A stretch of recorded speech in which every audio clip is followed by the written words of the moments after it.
सभी भक्तों को मेरा सादर प्रणाम। आपका मेरे चैनल आपकी किस्मत भोलेनाथ के हाथ में हार्दिक स्वागत है। तो भक्तों, आज मैं आपके लिए संपूर्ण शिव महापुराण से पार्थिव पूजन विधि लेकर आया हूँ। तो सभी भक्त इस विधि को ध्यान से सुने। सूत जी बोले, अब वैदिक भक्ति पूर्वक पार्थिव पूजन को कहता हूँ। वेद सूक्तों की विधि से स्नान करके, विधि पूर्वक संध्या करके, ब्रह्म यज्ञ करके फिर तर्पण करना चाहिए। सभी नित्य कर्म करके भस्म और रुद्राक्ष धारण करना चाहिए। फिर वेदोक्त विधि से पार्थिव लिंग की पूजा करें। किसी नदी पर, पर्वत पर, जंगल में, शिवालय में या पवित्र देश में पार्थिव पूजन करें। शुद्ध देश की मृतिका को जल से शुद्ध करें तथा पिंड बनाकर वेदोक्त विधि से लिंग बनाएं। ओम नमः शिवाय मंत्र से पूजा की सामग्री का शोधन करना चाहिए। भूर्सी इस मंत्र से क्षेत्र पवित्र करें। आयुष्मान से जल का शोधन करें। नमस्तिक रुद्र इस मंत्र से स्फटिक बंद करें। नमः शिवाय से छेद्र शुद्ध करें। नमः पूर्वक पंचामृत प्रोक्षण करें। नमोल ग्रीवाय इस मंत्र से लिंग की प्रतिष्ठा करें। ऐत्रदुराय से आसन प्रदान करें। नमो महंताय से आवाहन करें। फिर भक्तिपूर्वक वैदिक सूक्त से षोडशापचार पूजन करें। अनेक छंदों द्वारा महादेव जी का स्तवन करें। फिर साष्टांग दंडवत करें।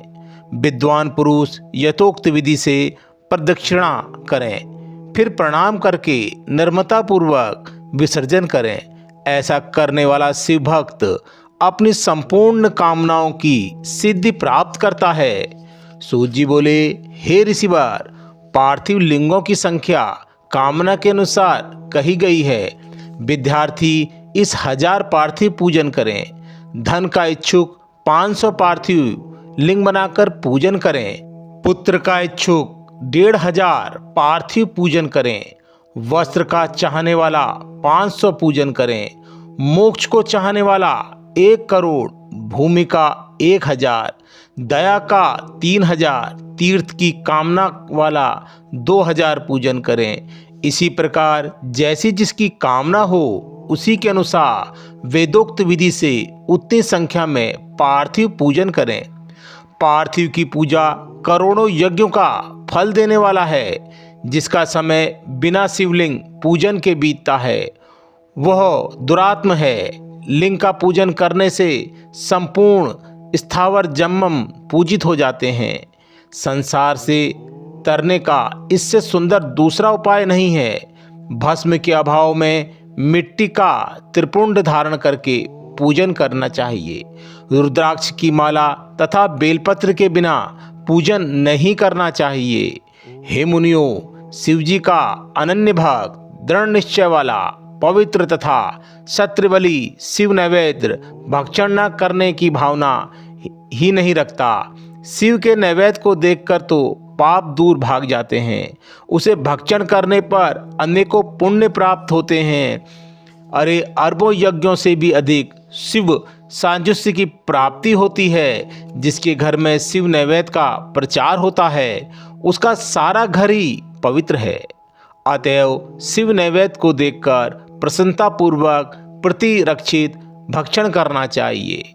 शिव नैवेद्य को ग्रहण कर ब्रह्मा हत्या भी पवित्र हो जाती है।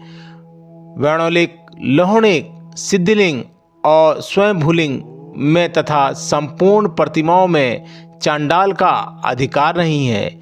हे मुनिश्रेष्ठो, लिंग के ऊपर का द्रव्य अवश्य ही अग्राह्य है, किंतु जो लिंग स्पर्श से अलग है वह पवित्र है। अब बिल्व पत्र का महात्म्य सुनिए। हे मुनियों, यह बिल्व महादेव जी का ही स्वरूप है। इसकी देवताओं ने खूब स्तुति की है। संसार के सभी पवित्र तीर्थ बिल्व से ही निवास करते हैं। बिल्व के मूल में लिंग रूप अवयव शिव का वास है। जो विलय के मूल में जल चढ़ाता है, मानो उसने सब तीर्थों का स्नान कर लिया। जो मनुष्य विल्लव के मूल की गंध, पुष्प आदि से पूजा करता है, वह शिवलोक को जाता है। दीपक जलाने वाला सभी पापों से छूटकर ज्ञान प्राप्त करता है। विल्लव के मूल में दूध में पका भोजन शिव भक्त को देने वाला व्यक्ति कभी दरिद्र नहीं होता।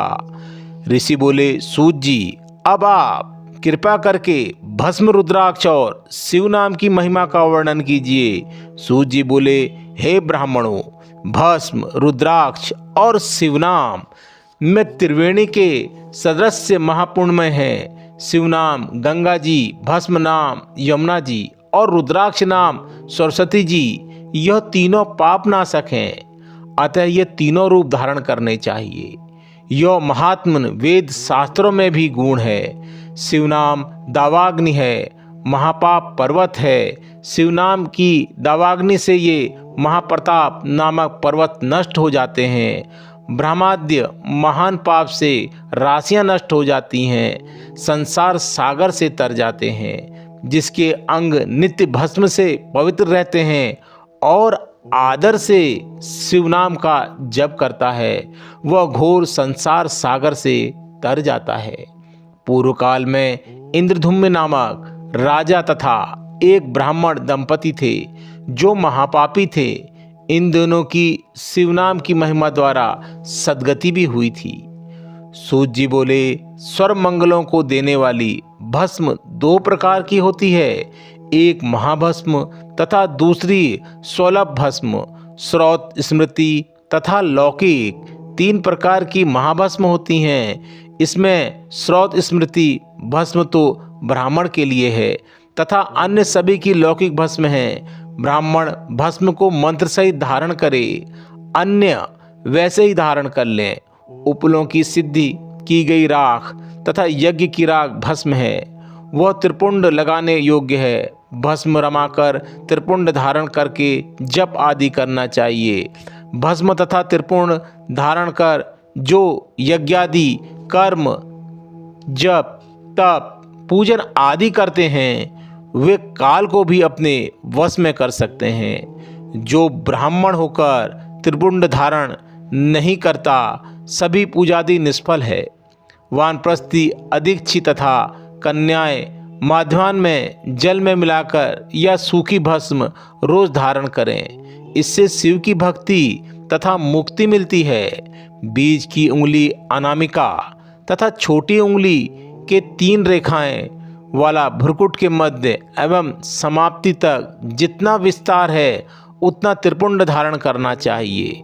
सभी शरीर के भागों में धरा, सोम, पृथ्वी, वायु आदि का नाम लेकर त्रिपुंड धारण करना चाहिए। ब्रह्मा, विष्णु, रुद्र की उत्पत्ति करने वाला परमात्मा शंकर का ध्यान स्मरण करता हुआ ओम नमः शिवाय मंत्र से त्रिपुंड धारण करें।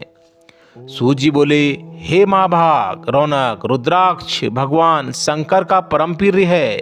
इसे धारण करने तथा इसे जपने पर समस्त पाप दूर हो जाते हैं। इसकी महिमा स्वयं शिवजी ने पार्वती जी को सुनाई थी, उनको ही मैं तुम लोगों को सुनाऊंगा।